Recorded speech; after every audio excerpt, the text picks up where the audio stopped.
সকালবেলা ঘুম থেকে উঠেই ফার্স্ট ব্যালকনিতে গিয়ে দেখি গাছে 3টে জবা ফুটেছে। দেখে তো মনটা খুব আনন্দে ভরে গেল। গাছের জবা দিয়ে ঠাকুরকে পুজো দিতে সত্যিই খুব ভালো লাগে। আর যেহেতু ছোট টবে লাগানো, প্রতিদিন ফুল ফোটে না, তবে এখন জবাটা দেখছি প্রায় দিনই ফুটছে। তারপর সকালবেলা বসে পড়েছিলাম নিজের জন্য 1 কাপ লিকার চা নিয়ে। এবার থেকে ভেবেছি নিজের রুটিনটা একটু চেঞ্জ করব, কারণ শারীরিক অনেক রকম সমস্যা দেখা দিচ্ছে। তো সকালটা দুধ চাটা স্কিপ করব ভাবছি। আর দেখো এখানে মেয়েও ঘুম থেকে উঠে গেছে, ওকে একটা হাতে বান ধরিয়ে দিয়েছি যে খাচ্ছে, কারণ ও ড্রয়িং স্যার আসবে। আর একটু নাচানাচিও হয়ে গেল, দিয়ে ওর চুলটা বেঁধে দিচ্ছি, কারণ স্যার এলে আবার দেরি হয়ে যাবে, তখন চুল বাঁধলে স্যার বসে থাকবে। ওকে ওদিকে রেডি করানো হয়ে গেছে, ও বসে টিভি দেখছে, তারপরে ড্রয়িং স্যার এলে আঁকতে বসবে। আর আমি ওইদিকে আমার কাজকর্মগুলো সেরে নিচ্ছি, তারপরে স্নান করে পুজো করে তারপরে রান্না চাপাবো। আসলে ফার্স্টে বাসি ঘরগুলো আগে ঝাড় দিয়ে নিলাম, ঘরটা পরেই মুছবো। আসলে ঠাকুর ঘরটা যেহেতু আমার ব্যালকনিতে, তাই খুব একটা অসুবিধা হয় না, ঘর পরে মুছলেও হয়। শুধু ঠাকুর ঘরটুকুনি ডেলি মুছে নিই। আর এদিকে গাছের ফুল তুলে পুজো দিলাম, আর সাথে কেনা ফুলও ছিল।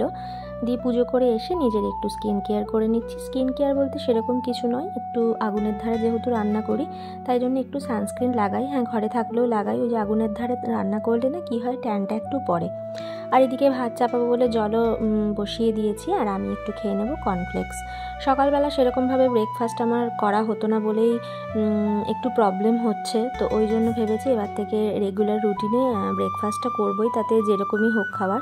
তো এখানে একটু কর্নফ্লেক্স খাবো ভেবেছি আজকে। আর মেয়েকে মুড়ি চানাচুর দিয়েছি, ও আসলে প্রতিদিনই কর্নফ্লেক্সটা খায়, ওই জন্য একটু তো অন্যরকম চেঞ্জের দরকার। আর আমার মেয়ে মুড়ি খেতে খুব ভালোবাসে, তো ওই জন্য ওকে দিয়েছিলাম মুড়ি চানাচুর, আর আমি এদিকে কর্নফ্লেক্স খেয়ে নিচ্ছি। আর ওদিকে আমার ভাতও ফুটছে, আর মুসুরির ডাল করেছিলাম, তো সেটা সেদ্ধ হয়ে গেছে। তো এবারে দেবো ফোড়ন। মুসুরির ডালে অনেক রকম ফোড়ন দিয়ে দেখবে ডালটা খেতে ভালো লাগে। আমি পেঁয়াজ ফোড়ন দিই, কখনো রসুন, বা কখনো ধনেপাতা টমেটো দিয়েও করি। ধনেপাতা টমেটো দিয়ে মুসুরির ডালটা খেতে আমার খুব ভালো লাগে, মানে ওটা যে একটা ফ্লেভারটা আসে ধনে পাতার, তো ওটা আমার খেতে খুব ভালো লাগে। তো আজকে সেরকম কিছু করিনি, শুধু 5 ফোড়ন শুকনো লঙ্কা ফোড়ন দিয়ে করলাম। আর মেয়ের জন্য চাপিয়ে দিয়েছিলাম একটা ডিম সেদ্ধ। এদিকে ভাতটাও আমার হয়ে গেছে, ভাতও আমি নামিয়ে নিয়েছি। আর করব একেবারে দুবেলা সয়াবিনের তরকারি।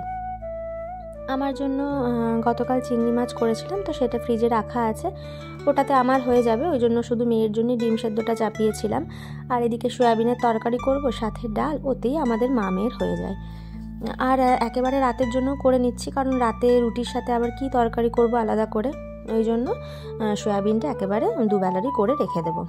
আর এদিকে আজকে বাটা মশলা দিয়ে করব না, কারণ খুব কুড়েমি লাগছে। আদা আমার বাটা আছে, আবার পেঁয়াজ যেহেতু বাটতে হবে, ওই জন্য পেঁয়াজটা কুচিয়ে নিলাম।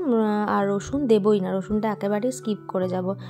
তার পরিবর্তে একটুখানি চিকেন মশলা দেবো একটু ফ্লেভারটার জন্য। আসলে একদম শরীরে এনার্জি পাচ্ছি না কদিন ধরে কাজে, রান্নাবান্না তো করতে ইচ্ছেই করছে না, কিন্তু জোর জবরদস্তি করতে হচ্ছে, যেহেতু মেয়ে বাড়িতে আছে।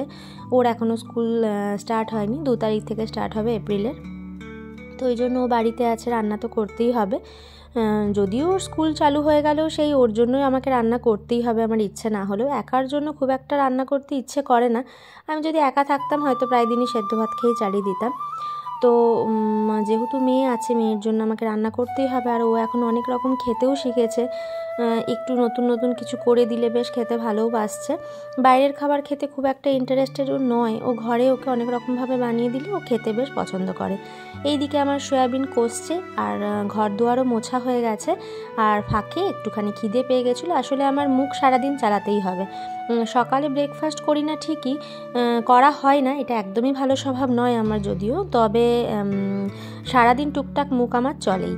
তো এইদিকে দেখো সয়াবিনের তরকারিও আমার হয়ে গেছে, দিয়ে গ্যাসটা একটু মুছে নিচ্ছি। আবার রাতে রুটি করব, গ্যাস নোংরা হবে, তো সেই কারণে একটু হালকা করে মুছে নেব। আবার রাতে একেবারে গ্যাস মুছে রুটি করার পরে গ্যাসটা মুছবো। তো চলো আজকের ভিডিওটা এই অবধি রাখছি, দেখা হচ্ছে নতুন আর একটা ভিডিওর সাথে। সবাই ভালো থাকবে, সুস্থ থাকবে। আজকের মতো টাটা।